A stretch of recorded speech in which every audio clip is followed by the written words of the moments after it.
হ্যাঁ, তো আজকে আমাদের টপিক হচ্ছে the Negro speaks of rivers. The Negro speaks of rivers by Langston Hughes. Okay, this is our topic today. And in this class, I would at first try to make you capable, understand enough, make you capable enough to understand the background of the text. Remember, this text was written in 1920. Okay, this text was written in 1920 and this text was published in 1921. Okay, in the magazine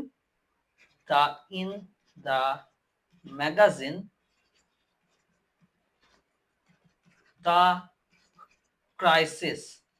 Okay, so what is the background of the text? Remember, Langston Hughes is and before going to the understanding of the poem, I must say that this is a lyric poem.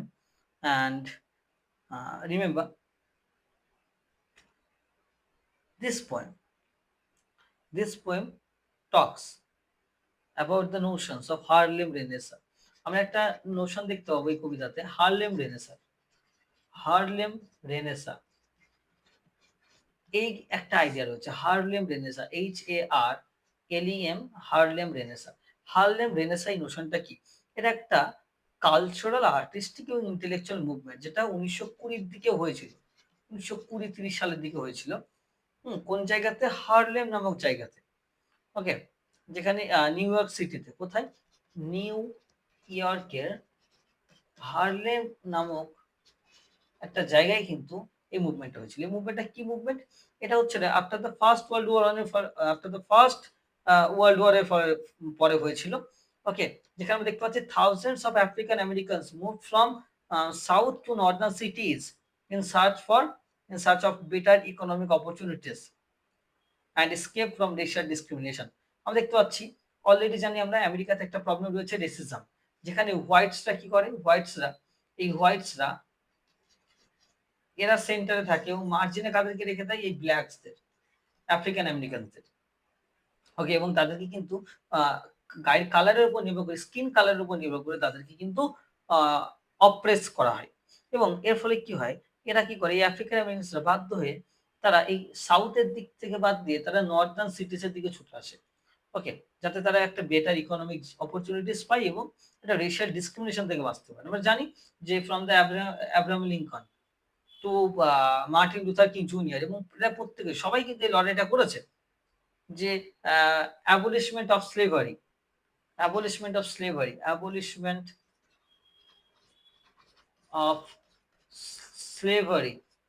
তারপরে রেসিজমকে abolish করার চেষ্টা করেছে, আমরা জানি। এবং এই যে Harlem renaissance, মানে হার্লেম নামক একটা জায়গাতে কিন্তু এর এই মুভমেন্টটা করেছিল এই রাইটার্সরা।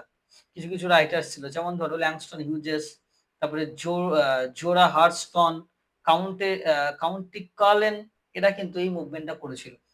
যেহেতু হার্লেম নামক জায়গায় হয়েছিল, এটা বলে হার্লেম রেনেসাঁ। এই মুভমেন্টের মেন বৈশিষ্ট্য কি ছিল?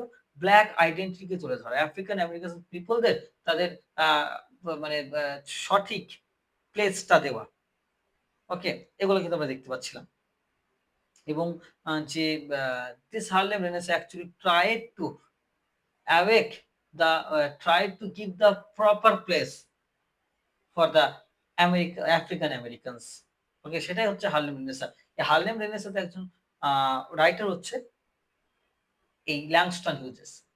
ওকে, তার মানে এরা কি করছে? The Negro speaks of rivers. প্রথমে টাইটেলটা দিকে বুঝতে হবে, নিগ্রো মানে কাদেরকে বলা হচ্ছে? আফ্রিকান আমেরিকানসদের বলা হচ্ছে, যাদের মানে ব্ল্যাক পিপলদের বলা হচ্ছে ব্ল্যাক পিপল। এটাকে নিগ্রো বলা হতো। কারা বলতো? হোয়াইটসরা বলতো। Okay, for the sake of operation. Okay, তাদেরকে অপ্রেস করার জন্য এই জিনিসটা কিন্তু করা হতো, এটা কিন্তু বুঝতে হবে। এবার দেখো, এই যে যখন আমেরিকা দেশটা তৈরি হয়েছিল, অ্যাকচুয়ালি কারা? ইংল্যান্ড থেকে হোয়াইটসরা এবং আফ্রিকা থেকে ব্ল্যাক পিপলরা কিন্তু এসেছিল, এবং এর ফলে এরা থাকতে থাকতে একটা রেসিজম সৃষ্টি হয়, যেখানে হোয়াইট পিপলরা ব্ল্যাকদের ডমিনেট করতে শুরু করে।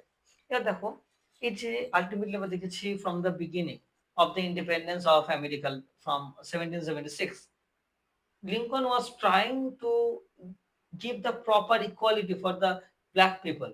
আমরা দেখেছিলাম কিন্তু এই ব্ল্যাক পিপলরা প্রপার সেই ডেভেলপমেন্টটা বা প্রপার সেই ইকুয়ালিটিটা তারা কোনোদিন পায়নি। এর ফলে এই কবিতাগুলো কিন্তু এই নিগ্রোদের আইডেন্টিটিটাকে নিয়ে লেখা। তাদেরকে এই নিগ্রো টার্মটা ইউজ করা হতো তাদের জন্য। এটা কিন্তু মাথায় রাখতে হবে।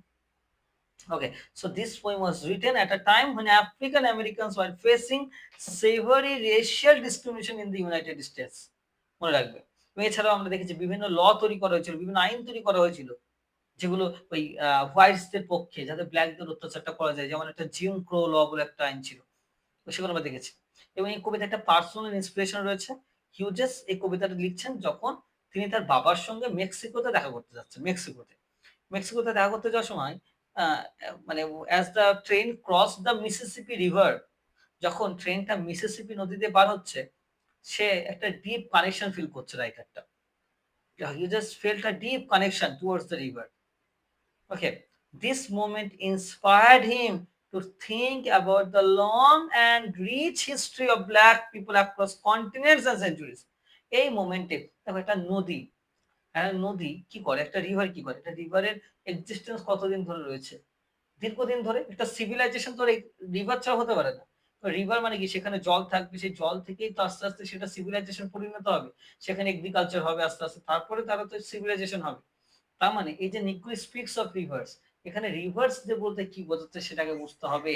এই যে উনি ওনার বাবার সঙ্গে দেখা করতে যাচ্ছেন যখন মিসিসিপি রিভার পার করার সময়, তিনি এই নদীটার সঙ্গে কাদেরকে, রিভার্স অ্যাকচুয়ালি রিপ্রেজেন্ট এই যে ব্ল্যাক পিপল। কিভাবে? এই রিভার্স গুলোর এক্সিস্টেন্স যেহেতু দীর্ঘদিন অনেক বছর ধরে রয়েছে, তারা সিভিলাইজেশন শুরু হওয়ার প্রথম থেকে রয়েছে। ঠিক এই ব্ল্যাক পিপলরাও এই আমেরিকাতে তারা এই from the beginning of the civilization থেকে কিন্তু রয়েছে। ঠিক যতদিন ধরে একটা এই ব্ল্যাক পিপলদের আইডেন্টিটিও কিন্তু ততটাই পুরনো যতদিন ধরে এই রিভার গুলো রয়েছে। তাহলে দেখো এই রিভার গুলো দিয়ে কি বোঝাচ্ছে? অ্যাকচুয়ালি উনি যেটা বোঝাতে চাচ্ছেন, এই রিভার গুলো দিয়ে this rivers actually represent the primitiveness বা the antiquity of the black people. Okay, সেটা কিন্তু আমরা দেখছি। এই কবিতাতে মোস্ট ইম্পর্টেন্ট একটা জিনিস বুঝতে হবে, রিভারটার সিম্বলাইজেশন। রিভার কি সিম্বলাইজ করে? রিভার হচ্ছে, রিভারের সিম্বলটা কি কি সেটা আগে বুঝতে হবে। রিভারের সিম্বলটা কি কি সেটা আগে সবার আগে আমাদের বুঝতে হবে। একটা রিভার, রিভার কি কি সিম্বলাইজ করে? রিভার হচ্ছে অ্যানশিয়েন্ট হিস্ট্রিকে রিপ্রেজেন্ট করে। ANCIENT, অ্যানশিয়েন্ট হিস্ট্রিকে কিন্তু রিপ্রেজেন্ট করে, কারণ অনেক আগে থেকে থাকে রিভার। ওকে, তারপরে রিভার, নদী মানে কি? চলমান। চলমানতা মানে কন্টিনিউইটি অফ লাইফকে বোঝায়, সেটাকে বোঝাচ্ছে। রিভার কি করে? পাস্ট মেমোরিকে সিম্বলাইজ করে, পাস্ট মেমোরিকে। বা এই কবিতায় 4টে নদীর কথা বলা রয়েছে, ইউফ্রেটস, কঙ্গো, নীল অ্যান্ড মিসিসিপি। 4টে রিভারের কথা বলা রয়েছে। এবার দেখো এই রিভার্স বলতে কিন্তু অ্যাকচুয়ালি নিগ্রোদেরই উনি রিপ্রেজেন্ট করছেন।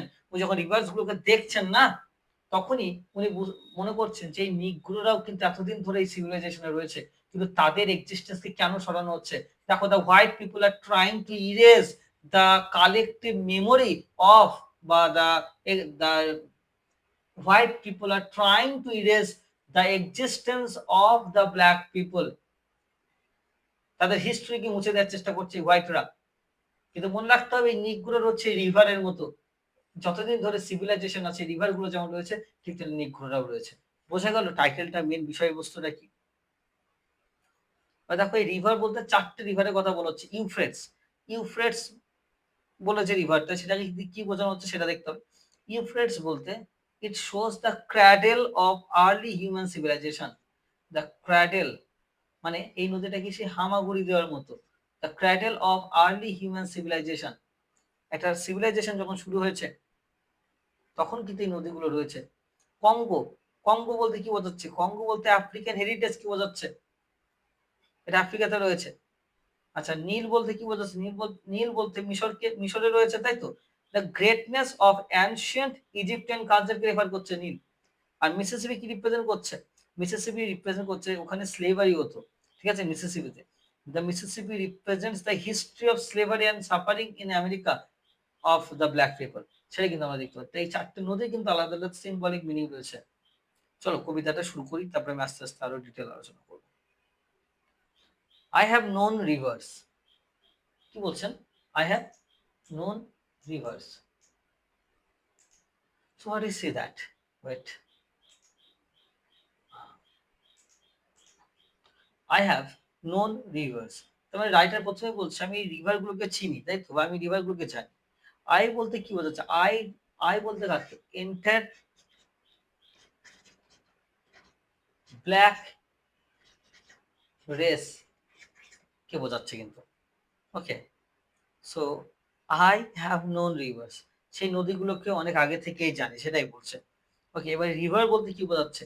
আগে বলেছি রিভার্স হচ্ছে মানে reverse actually represent the Negro people, the African American people or the black people K represent করছে। I have known rivers ancient as the world, তার মানে কি? সে রিভার গুলোকে কতদিন ধরে চেনে?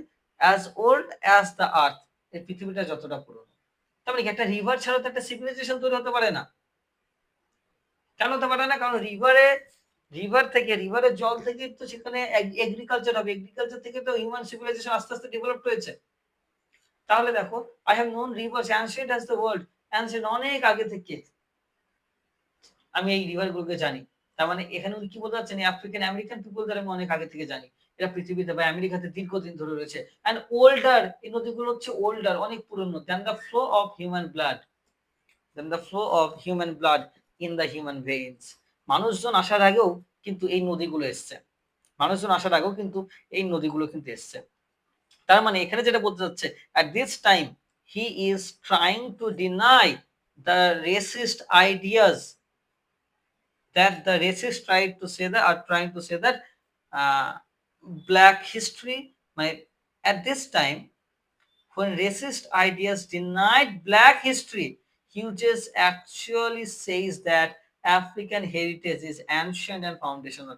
যেখানে এই রেসিস্টরা, এই আমেরিকা, এই হোয়াইট রেসিস্টরা যখন বলছে ব্ল্যাকদের হিস্ট্রিকে ডিনাইড করছে, যে ব্ল্যাকদের হিস্ট্রি নেই, ব্ল্যাকরা যে ব্ল্যাকদের একটা হিস্ট্রি রয়েছে সেটাকে যখন ডিনাই করছে, তখন কিন্তু হিজেস বলছেন যে এরা হচ্ছে অ্যানশিয়েন্ট, অনেক আগে থেকে রয়েছে এবং এরাই হচ্ছে সেই ফাউন্ডেশনাল, এরাই হচ্ছে সেই ফাউন্ডেশন এই দেশটার। My soul has grown deep like the rivers. My soul has grown deep like the rivers. এবং কি বলছে? The speaker's soul has become very deep and mature like the rivers. এই soul আমরা দেখতে পাচ্ছি during the racial oppression in America, he just shows that his struggle has created strength and dignity within him. তার মানে কি? এই যে racial অপারেশনের কারণে তার soul has grown deep like the rivers, ঠিক রিভারের মতো তার সোলটাও কিন্তু ডিপ হয়ে গেছে। কেন? বিকজ অফ দ্য অপারেশন, এই অপারেশনটা দেখতে দেখতে। আরেকটা জিনিস, এই যে রিভারের যে ডেপথটা না, the depth of the river also shows the depth of black history and experience. এই যে রিভারের যে ডেপথটা আছে না, সেই ডেপথটা দিয়ে কিন্তু ব্ল্যাক হিস্ট্রিকে কিন্তু রিপ্রেজেন্ট করা হচ্ছে, সেটা কিন্তু বুঝতে হবে। So I bathed in the Euphrates, I bathed in the Euphrates when dawns were young. দেখো ভালো করে বুঝতে হবে, ইউফ্রেটস কি? ইউফ্রেটস হচ্ছে অ্যানশিয়েন্ট মেসোপটেমিয়ান সিভিলাইজেশনকে রিপ্রেজেন্ট করছে। এই নদীটা মেসোপটেমিয়ান সিভিলাইজেশনে ছিল। সো আই বাথেড মানে কি? বাথ মানে কি? চান করা। I bathed in the Euphrates when dawn were young, তার মানে ডনস মানে কি? ভোরবেলা। মানে হিউম্যান সিভিলাইজেশন যখন প্রথম দিকে ছিল, একদম বিগিনিং এর সময়, তখনই কিন্তু ইউফ্রেটস ছিল, ইউফ্রেটস নদীটা ছিল। তার মানে কি? এই ব্ল্যাক পিপলদেরকে রেফার করছে। এরা কিন্তু, তার মানে মনে রাখতে হবে যে আফ্রিকান হেরিটেজকে রিপ্রেজেন্ট করছে। এই ব্ল্যাক পিপলে কিন্তু সে প্রথম থেকে রয়েছে, ওই পৃথিবী যখন শুরু হয় সেটাকেই কিন্তু বলছে। ওকে, so I bathed in the ইউফ্রেটস, আমি ইউফ্রেটস নদীতে চান করেছি when dawns are young, যখন ভোরবেলাতে। তার মানে কি? এই অ্যাকচুয়ালি ব্ল্যাক পিপলরা সেই তখন থেকে আছে যখন পৃথিবী একদম ইয়াং এজে রয়েছে। মানে at the very beginning, from the very beginning of the civilization, the black people are existing, সেটাকেই কিন্তু বলছিল। ওকে, I built my hut near the Congo। তবে কি বলছে দেখো, যেটা বলছে I built my hut, হাট মানে কি? তার যে ঘর, তাই তো? কোথায়? কঙ্গো রিভারের কাছে করেছে। And eat learn me to sleep, এবং এটা তাকে ঘুম পাড়িয়ে দিয়েছে কঙ্গো রিভার। অ্যাকচুয়ালি ডিপ মিনিংটা বুঝতে হবে। দ্য কঙ্গো রিভার মানে কি? কঙ্গো রিভার আফ্রিকাতে ছিল, আফ্রিকাতে আছে। The Congo river represents Africa. এবার কঙ্গো রিভারটা তো আজকে থেকে নেই, from the beginning of the civilization থেকে রয়েছে। তার মানে এই আফ্রিকানসদের মানে ব্ল্যাক পিপলদেরও কিন্তু হিস্ট্রি অনেক আগে থেকে রয়েছে। The black people's history, past history বা original history is very ancient, সেটাকে কিন্তু রিপ্রেজেন্ট করছে এটা দিয়ে। I looked up the Nile and raised the pyramids above it. I looked up the Nile. I looked upon the Nile and it raised the pyramids above it. Now this speaker says that he saw the Nile River. মিশরের নীল রিভারকে দেখেছে and raised the pyramids above it. এবং pyramid সেখানে গড়ে উঠতে দেখেছে। তার মানে দেখো অ্যানশিয়েন্ট ইজিপ্টিয়ান সিভিলাইজেশনকে রেফার করছে। তার মানে I raised the pyramids যখন বলছে it suggests that black people are creators of great civilization. এই পিরামিডস গুলো যারা তৈরি করেছে, এই নীল মিশরের যে নীল নদ রয়েছে, ওকে, এই জায়গাতে কারা থাকতো? ব্ল্যাক পিপলরা থাকতো। তাই এটা অ্যাকচুয়ালি শোজ দ্যাট এই যে গ্রেট সিভিলাইজেশনের পেছনে কিন্তু এই ব্ল্যাক পিপলরাই রয়েছে। তাই হোয়াইটস তোমাদের সাহসটা কি করে হলো যে এই ব্ল্যাক পিপলদের হিস্ট্রিকে নেগলেক্ট করে? এদের হিস্ট্রি ঠিক ততটা পুরনো যতটা পুরনো এই রিভার গুলো।